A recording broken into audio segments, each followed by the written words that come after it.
Әскери комиссариатқа жүгірдім.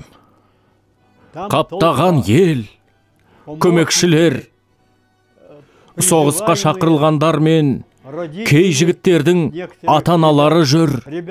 Майданға сұрануда, әке-шешелері қайда кеттің, Ванька, Петька деп әлек.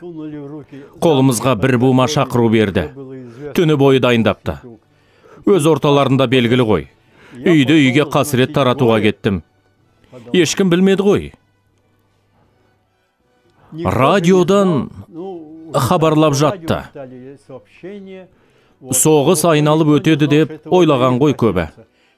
Келемінде Петяларын қайда дейм. Ол небәрі 20 жаста. Қысқасы, сол шақыруларды таратудың өзі бір қайғы еді. Үйге кіргізуге қорқатынмын. Бірақ не істейсің? Соғыс осылай басталды.